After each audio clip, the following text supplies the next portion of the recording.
ওম নমঃ শিবায়। Galaxy astrology YouTube চ্যানেলে আপনাকে স্বাগত জানাই। বৃষ রাশির জন্য এই ভিডিওটা খুবই গুরুত্বপূর্ণ। আপনার যদি বৃষ রাশি হয় তাহলে একটু মন দিয়ে ভিডিওটা শুনবেন এবং দেখবেন। একমাত্র শনিদেব একটি গ্রহ যে পথের ভিখারিকে রাজা বানিয়ে দিতে পারে, আবার রাজাকে পথের ভিখারি বানিয়ে দেয়। আর এই সময়টা যেটা আসছে সেটা আপনার কর্মের ফল প্রাপ্তির সময়। আপনি এতদিন যা কর্ম করেছেন এখন সেই ফলটা আপনি পাবেন। আর কতটা ফল পাবেন সেটা নিয়েই আলোচনা করছে এই ভিডিওতে। 29শে মার্চ শনিদেবের রাশি পরিবর্তন এবং আপনার জন্য বৃষ রাশির জন্য কি পরিবর্তন আসবে, কি ফলাফল আপনি পেতে পারেন, এই সব নিয়ে আলোচনা করছি এই ভিডিওতে। এই টপিক নিয়ে অনেক ভিডিও আছে, আপনি হয়তো দেখেছেন বা দেখবেন। আমি মেন কয়েকটি বিষয়কে নিয়ে আলোচনা করছি এই ভিডিওতে। প্রথমত, বৃষ রাশির জন্য শনিদেবের রাশি পরিবর্তন কি ফলাফল দেবে। দ্বিতীয়ত, আপনার জন্মরাশির সাপেক্ষে আপনার ব্যক্তিগত জন্মছকে শনিদেবের অবস্থান, শনিদেবের সেই অবস্থান অনুযায়ী কি প্রভাব এই শনিদেবের রাশি পরিবর্তন আপনি পাবেন সেটা নিয়ে আলোচনা করব। একবার আপনার জন্মছকে শনিদেবের অবস্থান দেখে নেবেন আর আমি যেটা বলছি সেটা মিলিয়ে নেবেন। আর সব শেষে বলবো কি উপায় করবেন, কি টোটকা করবেন, কোনটা করলে আপনার জন্য এই সময়টা আরও ভালো কাটতে পারে সব বলবো। ভালোটাকে ভালো বলবো, খারাপটাকে খারাপ বলবো, আপনাকে খুশি করার জন্য কিছু বলবো না। আমি এটাও জানি সবাই এই ভিডিওটা পুরোটা দেখবে না, এরকম মানসিক অস্থিরতা থাকবে, ধৈর্য হারিয়ে যাবে। যদি পুরো ভিডিওটা না দেখেন তাহলে সমস্যা সমাধানের পথগুলো জানবেন কি করে, সমস্যাই থেকে যাবে। আপনি অন্যের মতো হবেন না, শান্ত হয়ে মন দিয়ে সম্পূর্ণ ভিডিওটাকে দেখুন, বোঝার চেষ্টা করুন। মনে রাখবেন জীবনের সময়টা কিন্তু কারোর জন্য থেমে থাকে না, না আমার জন্য না আপনার জন্য, কারোর জন্য না। এই ছবিটা মন দিয়ে দেখুন, এটা হলো বৃষ রাশির জন্মছক। মনে করুন এটা আপনার জন্মছক। আপনার জন্মছকে কোথায় কোন গ্রহ অবস্থান করছে আমি জানবো কি করে? তাই আমি আপনার জন্মছকের সাপেক্ষে কোনো গ্রহের অবস্থান এই ছবিতে দেখাচ্ছি না। শনিদেব কুম্ভ রাশি থেকে মীন রাশিতে যাচ্ছে 29শে মার্চ, রাশি পরিবর্তন করছে এবং শনিদেব এই মীন রাশিতে থাকবে 2.5 বছর। আর এই যে চোখের সিম্বলগুলো দেখছেন এটা হলো শনিদেব মীন রাশিতে অবস্থান করে বৃষ রাশির সাপেক্ষে কোন কোন স্থানে বা কোন কোন ভাবে দৃষ্টি প্রদান করবে সেটা আমি এই ছবিটির মাধ্যমে আপনাকে বোঝানোর চেষ্টা করলাম। আশা করি বুঝতে পারছেন। জলের মতো পরিষ্কার করে বুঝিয়ে দেবো, চিন্তা করবেন না, চিন্তা করার কোনো কারণ নেই। আপনার তো বৃষ রাশি, দেখুন আপনার জন্মছকে বৃষ রাশিতে চন্দ্র অবস্থান করছে, ভালো করে দেখে নিন জন্মছকে। শনিদেব বৃষ রাশির ক্ষেত্রে অতীব একটি যোগকারক গ্রহ। জ্যোতিষশাস্ত্র মতে শনিদেব বৃষ রাশির ভাগ্য এবং কর্মের অধিপতি, তাই জন্য শনিদেবকে নিয়ে ভয় পাওয়ার দরকার নেই। বৃষ রাশির সাপেক্ষে শনিদেবের হাতে আছে ভাগ্য এবং কর্ম। আপনি জীবনে ভাগ্যের সহযোগিতা কতটা পাবেন, ভাগ্য আপনাকে সফলতার দিকে কতটা এগিয়ে নিয়ে যাবে, কর্মে আপনি কতটা সফলতা লাভ করবেন, কর্মে আপনার উন্নতি কেমন হবে, এই সব নানা প্রশ্নের উত্তর এবং দায়িত্বে আছে শনিদেব। সুতরাং যদি শনিদেব আপনার জন্মছকের সাপেক্ষে শুভ স্থানে থাকে তাহলে আপনার কর্ম এবং ভাগ্য এক কথায় শুভ। আর যদি আপনার জন্মছকে শনিদেব নিচস্থ অবস্থায় রয়েছে বা অশুভ অবস্থায় রয়েছে তাহলে আপনার ভাগ্য এবং কর্ম নিয়ে সমস্যা আছে, সমস্যা থাকবে। একবার আপনার জন্মছকে দেখে নেবেন শনিদেবের অবস্থান। আগে জানতে হবে শনিদেবের এই রাশি পরিবর্তন আপনার জন্য শুভ না অশুভ। মনে রাখবেন রাশি এক হলেই কিন্তু সকলের জন্মছকে গ্রহের অবস্থান এক হয় না। তাই বৃষ রাশির সকলের ভাগ্য, সকলের পরিস্থিতি কিন্তু সমান নয়। নাম একই হলে কি সকলকে একই রকম দেখতে হয় নাকি? তাই না? অন্য সকলের মতো আশা করি এই ভুলটা আপনি করবেন না। এতদিন শনিদেব ছিল আপনার কর্মস্থানে কুম্ভ রাশিতে, 29 তারিখে কোথায় যাচ্ছে? চলে যাচ্ছে মীন রাশিতে আপনার আয়ের স্থানে, থাকবে 2.5 বছর।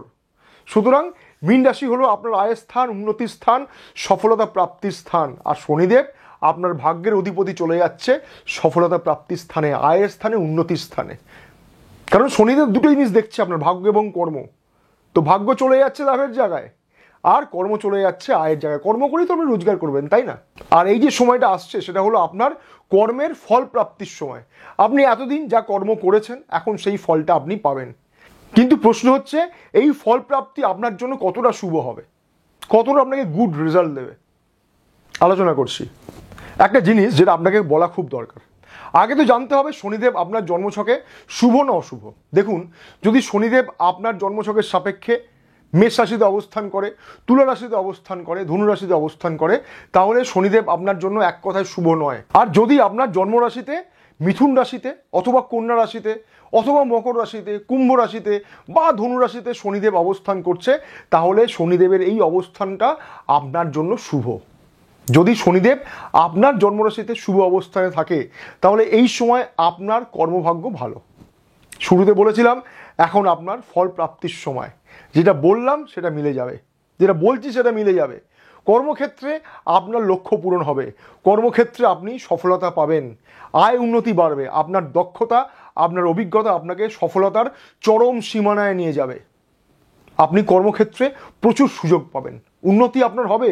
মনে রাখবেন আগামী 2.5 বছর আপনার জন্য গোল্ডেন টাইম, তাই সময়টাকে কিন্তু নষ্ট করবেন না, সময়টাকে নষ্ট হতে দেবেন না। যারা ব্যক্তিগত পেশায় আছেন তাদের কাজ বাড়বে, প্রসার বাড়বে, উন্নতি হবে। শুধু সফলতা নয়, আর্থিকভাবেও আপনি অনেক বেশি মজবুত হবেন, প্রতিযোগিতায় আপনি এগিয়ে যাবেন। কিন্তু যদি শনিদেব আপনার জন্মছকে অশুভ অবস্থায় থাকে, তাহলে কিন্তু এই শুভ ফল প্রাপ্তির তারতম্য ঘটবে। আবার বলছি, যদি শনিদেব আপনার জন্মছকে অশুভ অবস্থায় থাকে, তাহলে আমি যে শুভ ফলগুলোর কথা বললাম সেগুলোর কিন্তু তারতম্য ঘটবে। বিবাহিত জীবন আপনার ভালো কাটবে, নিজেদের মধ্যে বোঝাপড়া ভালো থাকবে। যদি আপনি মাঙ্গলিক হন বা মঙ্গলের অশুভ প্রভাব আপনার জন্মছকে থাকে, তাহলে তো বৈবাহিক জীবনের সমস্যা আছে, থাকবে, সেটা অন্য বিষয়। কিন্তু শনিদেবের এই রাশি পরিবর্তন চেষ্টা করবে আপনার বৈবাহিক জীবনটাকে ভালো করার। আর্থিক পরিস্থিতি এই সময় কেমন থাকবে? আর্থিক পরিস্থিতি এই সময় ভালো থাকবে। আগের থেকে আর্থিক পরিস্থিতি আপনার জন্য অনেক বেশি মজবুত হবে। মনে রাখবেন, যদি শনিদেব আপনার জন্মছকে শুভস্থানে থাকে, তাহলে আর্থিক উন্নতির বিভিন্ন পথ তৈরি হবে, আয়ের গতি বাড়বে, হাতে টাকা পয়সা আসবে, নিজেদের প্রয়োজনগুলো আপনি মেটাতে সক্ষম হবেন। কিন্তু আপনার জন্মছকে যদি শনিদেব অশুভ স্থানে থাকে, তাহলে আর্থিক উন্নতির ক্ষেত্রে কিন্তু সমস্যা থাকবে। এই সময় শরীর নিয়ে একটু সতর্ক থাকুন, মানসিক চাপ থাকতে পারে, প্রচুর পরিশ্রম বাড়বে, এর জন্য শরীর চর্চা করুন। অনেকে বাতের ব্যথায় কষ্ট পেতে পারেন। একবার আপনার জন্মছকে দেখে নিন, শনিদেব যদি নিচস্থ অবস্থায় আছে, পীড়িত আছে, মেষ রাশিতে, তুলা রাশিতে বা ধনু রাশিতে অবস্থান করছে, তাদের ক্ষেত্রে কিন্তু শনিদেবের রাশি পরিবর্তন খুব একটা ভালো ফল দেবে না। যদি আপনার জন্মছকে শনিদেব শুভ স্থানে আছে, জন্মরাশিতে বললাম, মকর রাশিতে যদি থাকে, কুম্ভ রাশিতে যদি থাকে, মিথুনে যদি থাকে, কন্যা রাশিতে যদি থাকে, তাহলে আপনি ডেফিনেটলি অনেক অনেক ভালো ফল পাবেন। এই যে বলেছিলাম প্রথমে, যেটা হচ্ছে আপনার গোল্ডেন টাইম, এই টাইমটাকে কিন্তু নষ্ট করবেন না। কি প্রতিকার করবেন? যারা বিশেষভাবে সক্ষম আছেন সেই সমস্ত মানুষদের সেবা করুন, তাদের পাশে দাঁড়ান। শ্রমিক শ্রেণীর মানুষদেরকে সেবা করুন, অসহায় মানুষের চিকিৎসার জন্য কিছু দান করুন, কম্বল বিতরণ করুন। শনিবার মদ্যপানটা করবেন না, শনিবার নিরামিষ আহার করুন, শনিবার কুকুর এবং পাখিদের আহার প্রদান করুন, মহাকাল এবং মা দক্ষিণাকালীর পুজো করুন। প্রতিদিন স্নান করে হনুমান চালিসা পাঠ করবেন। প্রতিদিন বিশেষ স্পিরিচুয়াল গাইড পেতে আমার হোয়াটসঅ্যাপ নম্বরে আপনি যুক্ত হতে পারেন। এই 2.5 বছর শনিদেবের এই রাশি পরিবর্তনের জন্য কি কি স্পিরিচুয়াল গাইড আছে আমি আপনাকে দেবো, হোয়াটসঅ্যাপে আসুন, আমি সমস্ত কিছু বলে দেবো স্টেপ বাই স্টেপ। চ্যানেলটিকে সাবস্ক্রাইব করে রাখতে পারেন, তাহলে আমি যখন বিশ্বরাশির জন্য আগামীকালে যে সমস্ত ভিডিও নিয়ে আসবো তার নোটিফিকেশন সবার আগে আপনার কাছে পৌঁছে যাবে। ভালো থাকুন, সুস্থ থাকুন, জয় ভোলেনাথ।